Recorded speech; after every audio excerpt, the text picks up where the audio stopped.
Reservation Rahul Gandhi గారు ఏదైతే Kamareddy declaration లో చెప్పారో దాన్ని ఈ రోజు మన ముఖ్యమంత్రి గారు దాన్ని ఒక ఛాలెంజ్ గా తీసుకొని మరొక రెడ్డి బిడ్డ అయినా కూడా ఈ రోజు ఆయన దాన్ని ఛాలెంజ్ గా తీసుకొని 42% తెలంగాణలో మేము అమలు చేస్తాము అని చెప్పి కులగణన చేసి మరి 1 ఇయర్ పాటుగా ఈ కార్యక్రమం జరిగింది. ఇంటింటికి వెళ్లి లెక్కలు తీల్చి ఆ లెక్కలన్నిటి కూడా మనము రిజర్వేషన్ రూపంలో ఒక ఆర్డినెన్స్ తీసుకొచ్చి ఆర్డినెన్స్ తోటి అదే విధంగా మేము కేబినెట్ లో కూడా దాన్ని ఆమోదం తెలిపి ఆ తర్వాత మేము బిల్లు రూపంలో అసెంబ్లీలో ప్రవేశపెట్టి బిల్లు కూడా పాస్ చేసుకొని మరి అది గవర్నర్ గారి దగ్గరికి పంపినప్పుడు గవర్నర్ ఒక సంతకం పెట్టేసి ఉంటే అక్కడ ఎక్కడ సమస్య వచ్చి ఉండేది కాదు. ఇప్పుడు రోజు 42% తోటి మొన్నటి నోటిఫికేషన్ లో ఎలక్షన్స్ జరిగి ఉండేవి.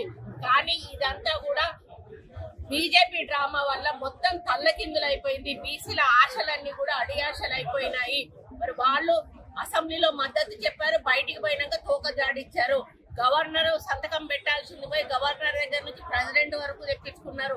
అసలు ఏ ప్రభుత్వం అయినా ఎవరున్నా కూడా గత కాంగ్రెస్ గవర్నర్ ఉన్నప్పుడు తెలుగుదేశం వాళ్ళు కానీ అధికారంలో ఉన్నప్పుడు ఏ బిల్లు వచ్చినా కూడా గవర్నర్ గారు సంతకం పెట్టి పంపేవారు. స్టేట్ దాటి పోవాల్సిన అవసరమే లేదు. దాన్ని స్టేట్ దాటి కేంద్రం దాకా తీసుకెళ్లి ప్రెసిడెంట్ దగ్గర ఒక కోల్డ్ స్టోరేజ్ లో పెట్టి కొని రిజెక్ట్ అన్నా చేయాల్సింది, ఒప్పుకోనన్నా ఒప్పుకోవాల్సింది. రెండు చేయకుండా పక్కన పెట్టేసుకొని డ్రామాలు ఆడుకుంటూ మరి మేమేం చేస్తామని తమాషా చూసుకుంటూ బీసీ బిడ్డలని ఈరోజు మరి వాళ్ళ గురించి ఆలోచించకుండా ఇక్కడ అందరూ కూడా తపనతో ఉన్నారు. మాకు వస్తుంది రిజర్వేషన్, మాకు సమన్యాయం జరుగుతుంది, సోషల్ జస్టిస్ జరుగుతుంది. ముఖ్యమంత్రి గారు ఒక మంచి నిర్ణయం తీసుకున్నారు, కేంద్రం కూడా ఒక సంతకం పెడితే మాకు వస్తుంది అని చూస్తున్న సమయంలో వాళ్ళు దాన్ని విడుదల చేయకపోవడం వలన మేము లోకల్ బాడీ ఎన్నికలు పోవాల్సిన సమయంలో జీవో ఇష్యూ చేయడం జరిగింది.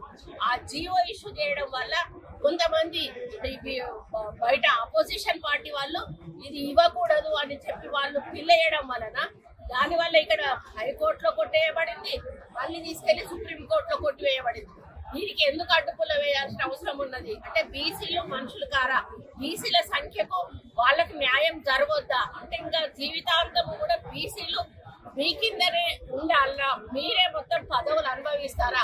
ఈ రోజు సంఖ్యాపరంగా మాకు రావాల్సిన న్యాయం మాకు ఎందుకు రాకూడదు అని ఈ రోజు మన ముఖ్యమంత్రి గారు ఆయన ఫార్వర్డ్ కాస్ట్ అయినా కూడా ఆయన ఎంతో అభిమానంతో ప్రేమతోటి రాహుల్ గాంధీ గారి మీద ఉన్న గౌరవంతో కాంగ్రెస్ పార్టీ ఇచ్చినటువంటి ఒక డెసిషన్ తోటి ఆయన ముందుకు వెళ్ళినప్పుడు ఈ రోజు మొత్తంగా ఈ యొక్క బీజేపీ బీఆర్ఎస్ ప్రభుత్వాలు దీన్ని అడ్డిపడి అది అమలు కాకుండా చేసినటువంటి ఘనత వాళ్ళకు దక్కుతుంది. ఈ రోజు బీసీల పాపం వాళ్ళకు కొట్టుంది. ఎందుకంటే మేము చాలా హ్యాపీగా ఫీల్ అయ్యాం. మా లైఫ్ లో ఈ రోజు తెలంగాణలో బీసీలకు ఒక సమన్యాయం జరగబోతుంది అన్న సమయంలో వీళ్ళు ఒక రాక్షసుల్లాగా అడ్డుపడి ఈరోజు కేంద్రంలో ఒక గవర్నర్ దగ్గర దాన్ని పెట్టి ప్రెసిడెంట్ దగ్గర దాన్ని పెట్టి బయటికి తీయకుండా ఆపడమే కాకుండా మేము హైకోర్టులో వేస్తే హైకోర్టులో కౌంటర్ వేస్తారు, సుప్రీంకోర్టులో వేస్తే సుప్రీంకోర్టులో కౌంటర్ వేసి ఈ రోజు ఆ బిల్ పాస్ కాకుండా చేసి బీసీలకు అన్యాయం చేశారు. కాబట్టే ఈ రోజు వాళ్ళకి నిరసనగా మీరు అమలు చేయలేకపోయారు, మేము చిత్తశుద్ధితో అమలు చేశాం. మళ్ళీ ఏమంటారు కాంగ్రెస్ పార్టీ వాళ్ళు నాటకాలు ఆడుతున్నారు. మేము ఎక్కడ నాటకాలు ఆడామండి? ఎక్కడ నాటకాలు ఆడాము? ఒక చిన్న ఇన్సిడెంట్ చెప్పండి. మేము ఎక్కడన్నా తప్పటడుగు వేసామా? పద్ధతి ప్రకారంగా రూల్ ప్రకారంగా ఏ విధంగా ముందుకెళ్లాలో ఆ విధంగా మేము ముందుకు వెళ్ళినాం. అడ్డుపడింది మీరు, ఆపింది మీరు, ఈ రోజు అది అమలు కాకుండా చేసింది మీరు. కాబట్టి మీరు బీసీ బిడ్డలకు క్షమాపణ చెప్పాలి. ప్రెసిడెంట్ దగ్గర ఉన్నటువంటి ఏదైతే ఉందో దాన్ని బిల్లు సంతకం చేసి దాన్ని బిల్లు రూపంలో బయటికి తీసుకురావాలి, జీవో రూపంలో. అది చేసినప్పుడే మీకు చిత్తశుద్ధి ఉన్నట్టు. ఈరోజు మా వెనకాల పడి తిరిగితే ఏమొస్తుందండి? ఈరోజు వెనకాల పడి తిరిగితే రాదు. మీరు ఇప్పుడు అంటున్నారంట మంత్రులందరూ అమ్మాయి కేంద్రంలో కలుతారు రండి. మీరు ఏ రోజైతే గవర్నర్ నుంచి పోయిందో ఆ రోజే అడగాల్సి ఉండే, ఆ రోజే తీసుకుపోవాల్సి ఉండే. ఇదంతా జరిగి సుప్రీంకోర్టులో కొట్టేసినాక ఇంకేం మాట్లాడినా ఏమొస్తుందండి? ఈరోజు వాళ్ళు మీ కోర్టులో ఉంది, మీరు మాట్లాడండి. మీరు మీ ప్రధానమంత్రితో మాట్లాడి అది అమలు చేపిస్తే మీకే వస్తుంది క్రెడిట్, మీరే తీసుకోండి, మాకేం అభ్యంతరం లేదు. కానీ మాకు బీసీలకు మాత్రం 42% కావాలి.